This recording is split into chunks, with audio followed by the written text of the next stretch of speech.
Say she's been spending time with close friends and therapists. Joining me now from In Session on our sister network, True TV, correspondents Gene Casares and Beth Karras. Also with me, HLN law enforcement analyst Mike Brooks and defense attorney Vikki Ziegler. Welcome to everyone. Thanks for being here. All right, so she's back in Florida.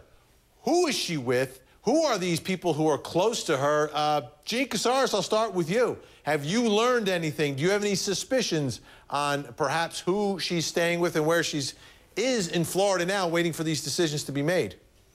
You know, Vinny, the most we know is that she is in a secure location.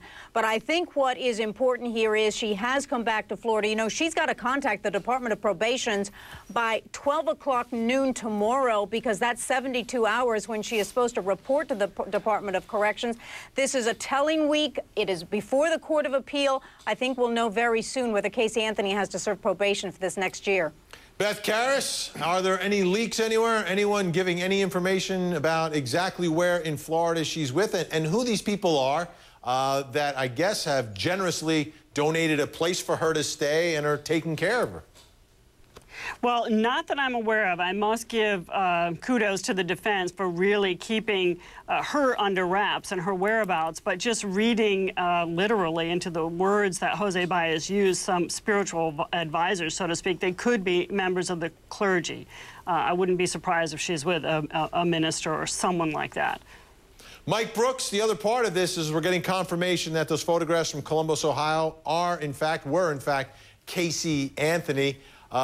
What that tells me is that these things were totally staged and were done basically for her to make some money, an opportunity for her to pocket some cash. You know, Vinny, you and I talked about that when we saw the pictures. They were just, there was no cars going by, it was totally unobstructed. They looked staged to us, and now we find out that it was in fact her with that Ohio State Buckeyes hat on. Sure looks staged to me too, Vinny. Vikki Ziegler, the other part of this is Jose Baez saying she's trying to get her life back to normal, but that's difficult to determine, because what is normal for Casey Anthony? If you look at her life before the trial, you look at her life before her daughter was dead, it was anything but normal. I mean, she didn't have a job. She didn't really live anywhere. She was kind of bouncing around from place to place, staying with her boyfriend, staying with another guy, maybe staying a night at home. What would normal be for Casey Anthony?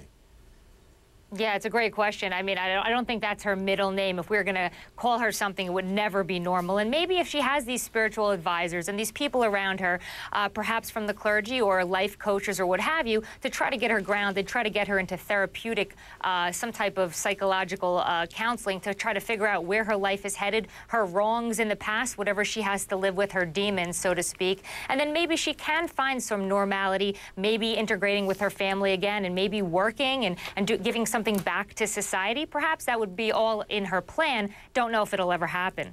Gene Casares, we're hearing about spiritual advisors. Saturday?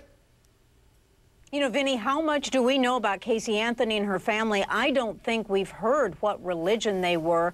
No, I don't think we know that at all. But the fact is, along with spiritual advisors, if she serves probation, she's going to have to get a job. And she hasn't had a job since 2006. Yeah, and Beth Karras, the other part, she's back in Florida now, and we know the passion for the folks in Florida. I mean, this is a national story, and, you know, you go anywhere, people have an opinion, right? You go to the lobby here in Atlanta where we are, you talk to random people, they all know who she is, they all have an opinion. But you take that, multiply it by about 100,000, and that's what you get in Orange County. What do you think about, does she have to, you think, stay hidden from the public? Is it possible for her to go out to eat? Is it possible for her to go to Starbucks or go somewhere to get a coffee in the morning, or does she have to just stay behind closed doors while she's in Florida right now? Well, if I were advising her in Florida, I would tell her to continue to lay low for a while. You know, only a couple of weeks ago, when I was in Texas, in West Texas, San Angelo, a small town area at the Warren Jeffs trial, there were a number of spectators who came up to me in the courtroom to ask me about Casey Anthony and whether or not I thought she would have to serve probation and where I thought she was. So that's West Texas. in a little town at Warren Jeff's trial, which was getting its own share of publicity, but folks there wanted to know about Casey Anthony. So if she's in Florida, I would still advise her to lay low. Someday she will be able to do it, though. Tempers will ease. Subside, perhaps. Mike Brooks, let me ask you. You've arrested people. You've seen people who've tried to do things down in Washington looking for targets, people who might be mentally disturbed going after someone. How real do you perceive the threat to her safety at this point? I think it's very real. I think it's very real. There could be just one lone wolf out there who's doing everything he or she can do to try to find Casey Anthony, do her harm. Vinny, we saw on the Facebook during the trial all the time about people who just didn't like her. You saw the demonstrators down there. And on the terms of confession, Vinny, you know, I was born and raised a Catholic. If she's going to confession, she's going to be there a while. She better pack a lunch.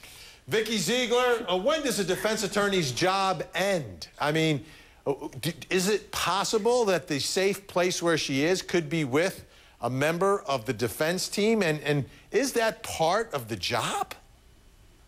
Well, not normally, Vinny, but in this case, everything seems to be quite strange and bizarre, and there's this connection with this defense team that I don't think we've probably seen in a very long time. So the question is, she could be, you know, nestled somewhere with one of the attorneys or one of their family members who is sworn to secrecy. And you know what? I think the question really becomes, there are ethical responsibilities and duties, and we've been hearing a lot about Jose Baez in the media and perhaps some of the ethical violations that are being reviewed. So you want to be very careful when it comes to representing your clients, obviously during the trial and then afterwards when somebody is acquitted, like a situation like this. All right, folks, so where is she? What's going to happen this week with the probation story? If you want to stay on top of this and everything